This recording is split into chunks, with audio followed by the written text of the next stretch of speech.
ప్రేరేపించడానికి చూస్తున్నా, ఇంకా ఎటువంటి అవాంఛనీయ సంఘటనలు చేయడానికి చూసినా ఎవరిని వదిలిపెట్టేది లేదు. So law of the land should prevail and it will prevail. We will take legal action. అది కూడా కఠినమైన లీగల్ యాక్షన్ తీసుకోవడం జరుగుతుంది. సో ఎవరైతే ఇటువంటి పనులు చేస్తుంటారో, హింసను రెచ్చగొడుతూ అవాంఛనీయ సంఘటనలు చేయడానికి చూస్తుంటారో వాళ్ళంతా కూడా భయపడతారు. And we will take all legal action that is required. అలాగే ఈ సందర్భంగా నేను ప్రజలకు చెప్పడం ఏంటంటే, కామన్ ప్రజలు వాళ్ళు నార్మల్ జీవితం వాళ్ళు భయపడకూడదు, వాళ్ళు నార్మల్గా ఉండగలగాలి. So that is the meaning. And also we have chalked out the strategy also how we are going about it. మనకి ఇప్పుడు ప్రస్తుతం మన ముందర ఉన్న లక్ష్యం మన కౌంటింగ్ పీస్ఫుల్గా జరగడం, అంతకుముందు ఎటువంటి వైలెన్స్ లేకుండా ఉండడం, అది జరిగిన తర్వాత కూడా ఎటువంటి వైలెన్స్ లేకుండా ఉండడం. సో దీని గురించి మన ఆఫీసర్స్తో చర్చించడం జరిగింది. సో దీనికి సంబంధించిన ప్రణాళిక కూడా కొంతవరకు సిద్ధమైంది. సో మీరు ఇవన్నీ కూడా చూస్తుంటారు ఇప్పుడు from tomorrow.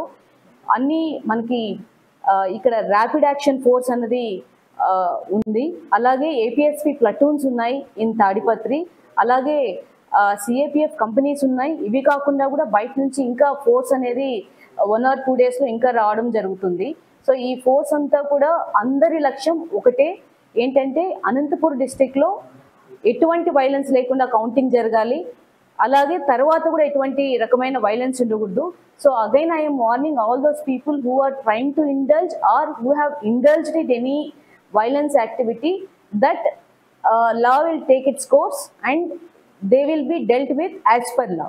There is no తాడిపత్రిలో ఉన్న పరిస్థితుల దృష్ట్యా ఇక్కడ అనేక రకాల పోలీసు ఫోర్సెస్ వచ్చున్నాయి. Rapid action force, APSP, ARC, అన్ని రకాల ఫోర్సులు కూడా ఇక్కడ తాడిపత్రిలో ఉన్నాయి. ఈరోజు మార్నింగ్ వీళ్ళంతా కలిపి ఒక మాతృలాగా ఒకటి ఇక్కడ నిర్వర్తించాం. కానీ అంటే ఎక్కడ ఏ సంఘటన జరిగినా కూడా మా యొక్క అవేర్నెస్, మా వాళ్ళ యొక్క అవేర్నెస్, దాని గురించి మాతృలు కూడా ఇప్పుడు వేయడం జరిగింది. చేసిన అనంతరం మన ఈ పట్టినటువంటి మెయిన్ రోడ్స్లో కొద్దిగా ప్రాబ్లమాటిక్ ఏరియాస్లో కూడా అంతా పోలీసులు బ్లాక్ మార్క్ చేయడం జరిగింది. ఈ సందర్భంగా మేము తాడిపత్రి పట్టణ ప్రజల్ని ఈ కాన్స్టిట్యూషన్ ప్రజలు కోరేదేనండి, పోలీసు వాళ్ళు సహకరించండి, ఎక్కడ ఎలాంటి గొడవల్లో పార్టిసిపేట్ చేయదు, పోలీసు సహకరించండి. ఈ తాడిపత్రి పట్టణాన్ని, కాన్స్టిట్యూషన్ని, ఆంధ్రప్రదేశాన్ని కూడా ప్రశాంతమైన వాతావరణం వస్తామని కూడా మేము కోరుతున్నాం. ఎప్పుడు ఏ రకమైన సమస్య కూడా పోలీసు ప్రజలకు ఇబ్బంది కలగకుండా ప్రజల పట్ల నిలబడి శాంతి భద్రతను కాపాడడానికి సిద్ధంగా ఉన్నాం. దాని ప్రకారం ఈరోజు ఇక్కడ మార్పులు కూడా చేయడం జరిగింది. దానికి ప్రజలకంతా విజ్ఞప్తి, మాకు సహకరించవలసిగా అందరూ కూడా విజ్ఞప్తి. లా అండ్ ఆర్డర్కి విఘాతం కలిగించే విధంగా ఏ నాయకులు ప్రవర్తించినా, చిన్నైనా పెద్దయినా, వాళ్ళు ఎవరైనా సరే ఖచ్చితంగా వాళ్ళపైన యాక్షన్ తీసుకుని తీరుతామని పోలీసు అధికారులు చెప్తున్నారు. జేసీ ప్రభాకర్ రెడ్డి హైదరాబాద్ నుంచి తాడిపత్రికి వెళతారు అనే సమాచారంతో పోలీసులు మరింత అలర్ట్ అయ్యారు. మా ప్రతినిధి నాయుడు సమాచారం అందించడానికి సిద్ధంగా ఉన్నారు. నాయుడు, ఎవరిని కూడా, ఇరు వర్గాల నాయకులు ఎవరిని కూడా అనంతపురంకి రావద్దు అని పోలీసులు చెప్తున్నారు. శాంతి భద్రతలకు విఘాతం కలిగించే విధంగా ఎవరైనా చర్యలకు పాల్పడితే వాళ్ళపై కఠిన చర్యలు తీసుకుంటా ఉంటున్నారు. కానీ జేసీ ప్రభాకర్ రెడ్డి హైదరాబాద్ నుంచి తాడిపత్రికి వెళ్తున్నారు అని తెలుస్తోంది. పోలీసులు ఏ విధంగా అప్రమత్తమయ్యారు? జేసీ ప్రభాకర్ రెడ్డి తాడిపత్రికి వచ్చే అవకాశం ఉందా? మొత్తం సార్వత్రిక ఎన్నికల్లో మొదటి రోజు, ఎన్నికల ఓటింగ్ జరుగుతున్న రోజే మొదలైనటువంటి తాడిపత్రిలో సంఘటన ఏదైతుందో ఇరు వర్గాల మధ్య రాళ్ళు రూకోవడం దగ్గర నుంచి మొత్తం మరుసటి రోజును 3 రోజుల పాటు కొనసాగినటువంటి దాడుల్లో మొత్తం ఏదైతే మాత్రం నాయకులు ఎవరు ఇక్కడ లేకపోవడం, ముఖ్యంగా జేసీ అస్మిత్ రెడ్డి కానీ జేసీ ప్రభాకర్ రెడ్డి కానీ హైదరాబాద్కి చేరుకోవడం, అందులో ముఖ్యంగా కేతిరెడ్డి పెద్దారెడ్డి ఎక్కడున్నారో కూడా తెలియదు. అటు పోలీసులు అదుపులో ఉన్నారా లేకుంటే ఇంటర్నల్గా తను పక్కకి వెళ్ళిపోయారా అనేది కూడా కాస్త పక్కన పెడితే, అయితే ఈరోజు మాత్రం జేసీ ప్రభాకర్ రెడ్డి తాడిపత్రి పట్టణానికి చేరుకుంటున్నాడు అని చెప్పేసి పోలీసులకి సమాచారం అందింది అని చెప్పేసి వారు అప్రమత్తమైనటువంటి పరిస్థితి. ముఖ్యంగా ఇక్కడికి నాయకులు వస్తే మరి గొడవలకు జరిగేందుకు అవకాశం ఉంటుంది కాబట్టి ఇటువంటి పరిస్థితుల్లో అక్కడ ఎవరిని రానివ్వకుండా, ముఖ్యంగా తాడిపత్రి పట్టణానికి అటు వైసీపీ కావచ్చు ఇటు టీడీపీ కావచ్చు నాయకులను ఎవరిని రానివ్వకుండా ఉంటే గొడవలు మరీ పునరావృతం కాకుండా ఉంటాయి అని చెప్పేసి పోలీసులు భావిస్తున్నట్టుగా తెలుస్తుంది. ఇటువంటి పరిస్థితుల్లోనే గట్టి పటిష్ట బందోబస్తు ఒకవైపు ఏర్పాటు చేసుకుని నగరంలోకి ఎవరు రాకుండా చుట్టూ ఎక్కడైతే ఎంటర్ అవుతారో అటు చోట పికెటింగ్, ముఖ్యంగా వాహనాలను తనిఖీ చేస్తూ ఇక్కడ పోలీసులు అప్రమత్తంగా ఉన్నటువంటి పరిస్థితి. ముఖ్యంగా ఇక్కడ మరొకసారి అవాంఛనీయ సంఘటనలు జరగకుండా ఉండేందుకే పోలీసులు ఇటువంటి చర్యలు తీసుకున్నారని ఒకవైపు తెలుస్తుంది. ముఖ్యంగా అందులో ఇక్కడ సిట్ బృందం కూడా తాడిపత్రి నియోజకవర్గంలో పర్యటిస్తుంది. ఎక్కడెక్కడ గొడవలు జరిగాయి, ఏమేమి జరిగాయని చెప్పేసి కూడా ఈ సిట్ బృందం నిన్న నైట్ కూడా ఆ ప్రాంతాల్లో కలిగి తిరిగినటువంటి పరిస్థితి. ఇక్కడ స్థానికంగా ఏం జరిగింది, లీడర్లు ఎవరు పాల్గొన్నారు, ఎంతమంది పాల్గొన్నారు, ఎటువంటి సంఘటనలు జరిగాయి, రాళ్ల దాడులు, ఇటువంటివన్నీ కూడా క్షుణ్ణంగా వాళ్ళు పరిశీలిస్తున్నటువంటి పరిస్థితి.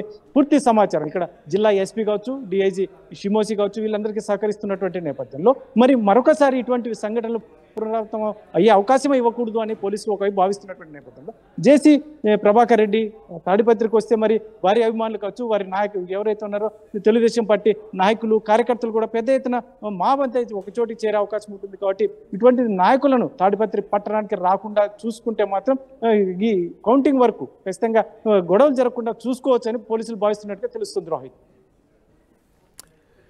రైట్, చాలా నాయుడు. హైదరాబాద్ నుంచి తాడిపత్రికి జేసీ ప్రభాకర్ రెడ్డి వెళ్ళబోతున్నట్టుగా తెలుస్తోంది. ప్రభాకర్ రెడ్డి వస్తున్నారనే సమాచారం పోలీసుల దగ్గర ఉంది. అయితే హైదరాబాద్ నుంచి నేరుగా తాడిపత్రికి జేసీ వెళ్లే అవకాశాలు ఉండడంతో పోలీసులు అప్రమత్తమయ్యారు. జేసీని తాడిపత్రికి రానివ్వకుండా జాగ్రత్తలు తీసుకుంటున్నారు. తాడిపత్రి పట్టణంలో భారీ బందోబస్తును ఏర్పాటు చేశారు. గుత్తి, అనంతపురం, నంద్యాల, కడప రహదారిలో చెక్ పోస్టులు ఏర్పాటు చేశారు. ఎక్కడికక్కడ తనిఖీలు చేస్తున్నారు. తాడిపత్రికి మళ్ళీ ఆయా పార్టీల నాయకులు వస్తే మళ్ళీ అల్లర్లు జరిగే అవకాశం ఉంటుందని పోలీసులు భావిస్తున్నారు. కౌంటింగ్ కూడా రావద్దు అని ఇప్పటికీ ఇరు పార్టీల లీడర్లకు ఆదేశాలు జారీ చేశారు. అల్లర్లపై విమర్శల నేపథ్యంలో పోలీసులు అలర్ట్ అయ్యారు. అల్లర్లకు పాల్పడే వాళ్ళు, శాంతి భద్రతలకు విఘాతం కలిగించే వాళ్ళు ఎంతటి వారైనా కఠిన చర్యలు తీసుకుంటామని పోలీసు అధికారులు చెప్తున్నారు.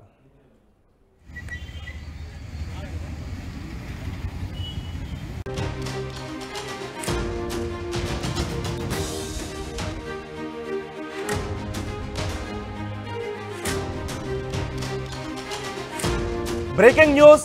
హైదరాబాద్ నుంచి తాడిపత్రికి జేసీ ప్రభాకర్ రెడ్డి వెళుతున్నారు. ఆయన హైదరాబాద్ నుంచి తాడిపత్రికి వెళ్ళటానికి రెడీ అయ్యారు. అయితే ప్రభాకర్ రెడ్డి వస్తున్నారు అని పోలీసులకు పక్కా సమాచారం ఉండడంతో హైదరాబాద్ నుంచి ఆయన తాడిపత్రికి రాకుండా ఉండటానికి ఏర్పాట్లు చేసినట్టుగా తెలుస్తోంది. పోలింగ్ రోజు తర్వాత తాడిపత్రిలో పెద్ద ఎత్తున అల్లర్లు జరిగాయి. ఆ తర్వాత జేసీ ప్రభాకర్ రెడ్డి అస్వస్థతకు గురయ్యారు. ఆయన హైదరాబాద్కు వచ్చారు, ఇక్కడ ట్రీట్మెంట్ తీసుకున్నారు. ఇప్పుడు మళ్ళీ తిరిగి తాడిపత్రికి వెళ్ళటానికి రెడీ అవుతున్నట్టుగా తెలుస్తోంది. అయితే పోలీసులు అప్రమత్తమయ్యారు. జేసీని రానివ్వకుండా జాగ్రత్తలు తీసుకున్నట్టుగా తెలుస్తోంది. ఇప్పటికే తాడిపత్రి అంతా పోలీసుల పహారాలో ఉంది. తాడిపత్రి పట్టణంలో భారీ బందోబస్తును ఏర్పాటు చేశారు. గుత్తి, అనంతపురం, నంద్యాల, కడప రహదారిలో చెక్ పోస్టులు పెట్టారు. ఎక్కడికక్కడ తనిఖీలు చేస్తున్నారు. తాడిపత్రికి నాయకులు వస్తే మళ్ళీ అల్లర్లు జరిగే అవకాశం ఉంటుందని పోలీసులు భావిస్తున్నారు. ఈ నేపథ్యంలో కౌంటింగ్ రోజు కూడా రావద్దు అని ఇప్పటికే ఇరు పార్టీల లీడర్లకు ఆదేశాలు జారీ చేశారు. అల్లర్లపై విమర్శల నేపథ్యంలో పోలీసులు అలర్ట్ అయ్యారు. అయితే జేసీ ప్రభాకర్ రెడ్డి హైదరాబాద్ నుంచి నేరుగా తాడిపత్రి వెళ్ళాలి అనే నిర్ణయం తీసుకున్నట్టు